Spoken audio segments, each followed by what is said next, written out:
Welcome back to my channel कुछ भी कहो दिल से। हमारे यहाँ भारत में सबसे ज़्यादा पॉपुलेशन की दिक्कत है जनसंख्या की। फिर भी कोई नेता या कोई भी पार्टी या हम खुद से जनसंख्या को कम करने की बात नहीं करते हैं, क्योंकि हर प्रॉब्लम देखा जाए तो जनसंख्या से जुड़ी हुई है। क्योंकि जनसंख्या ज़्यादा होने की वजह से रोज़गार की दिक्कत है, लोगों को घरों की दिक्कत है, लोगों का जो स्टेटस है वो इतना अच्छा नहीं है, पर कैपिटा इनकम बहुत ज़्यादा अच्छी नहीं है। लोगों के पास बहुत सारे लोग ऐसे हैं जिनके पास 2 टाइम का खाना भी नहीं है, और बहुत सारे लोग ऐसे हैं कि एक कमरे में 12-12 लोग रह रहे हैं, ठीक से रह भी नहीं पा रहे हैं। फिर भी कोई पॉलिटिकल पार्टी इस बारे में बात नहीं करती है। जैसे इस बारे में बात करती है तो कहा जाता है कि देखिए दूसरे लोग भी तो इतने बच्चे कर रहे हैं, लेकिन दूसरे लोग इतने बच्चे कर रहे हैं। आप देखिए कोई भी जो पढ़ा लिखा इंसान है या जो भी अच्छा कमा रहा है या जो भी अच्छी पोजीशन में, आप कभी देखिए कि उनके कितने बच्चे हैं। आपको जो ये कह रहे हैं कि आप 4 बच्चे करिए या 6 बच्चे करिए, तो आपने कभी देखा है जो आपको ये सलाह दे रहा है 6 बच्चे करने की या और ज़्यादा बच्चे करने की, उनके खुद के कितने बच्चे हैं?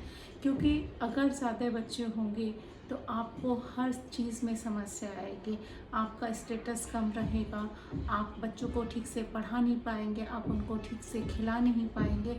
अब जिनके पास साधन है, अगर वो भी ज़्यादा बच्चे करते नहीं हैं, और तो क्यों नहीं करें, जबकि वो तो उनको अफोर्ड भी कर सकते हैं। पर आप जो अफोर्ड नहीं कर सकते हैं वो बच्चों की संख्या बढ़ाते जा रहे हैं।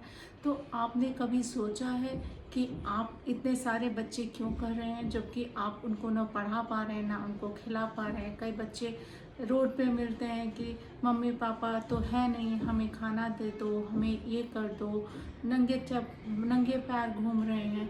तो ये सब गरीबी का जो सबसे बड़ा कारण है वो पॉपुलेशन है। और दूसरा, उस पॉपुलेशन के साथ साथ अब आप कह सकते हैं कि चाइना की भी तो इतनी पॉपुलेशन है, पर उन्होंने अकॉर्डिंगली उसके जो साधन हैं वो निकाले हैं, उनको वोकेशनल कोर्स कराया है, उनको एजुकेशन दी है, उनके लिए जॉब क्रिएट किए हैं। जबकि हमारे यहाँ ऐसा कुछ भी नहीं है। पॉपुलेशन बढ़ती जा रही है, रोज़गार कम होते जा रहे हैं, जो जनता है उसकी हालत ख़राब होती जा रही है। तो इस सब का रीज़न यही है कि हमारी जो जनता है उनमें अवेयरनेस नहीं है। हम नहीं जानते हैं कि पॉपुलेशन या अपनी फैमिली मेम्बर इतने ज़्यादा करने से आपको किस प्रॉब्लम फेस करनी पड़ सकती है। तो आप जो है पढ़िए लिखिए, और इसी वजह से पढ़ाई बहुत ज़रूरी है कि आप जब पढ़ते हैं तो इन सब चीज़ों को लॉजिक के साथ सोचते हैं। आप किसी की बातों में इतनी जल्दी नहीं आ जाते हैं, आप सोच समझ के कोई भी काम करते हैं।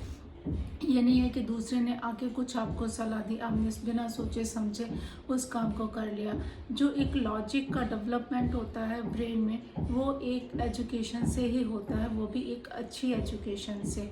तो इसीलिए मैं कहना चाहूँगी कि इंडिया का विकास तभी होगा जब लोग पढ़े लिखे होंगे, हमारे इंडिया में स्कूल्स होंगे, एजुकेशन फ्री होगी, हर बच्चे के लिए एजुकेशन ज़रूरी होगी, और हर बच्चा पढ़ा लिखा होगा, तभी हमारा इंडिया बेहतर बन पाएगा। तो पढ़ेगा इंडिया तभी बढ़ेगा इंडिया। Thank you guys.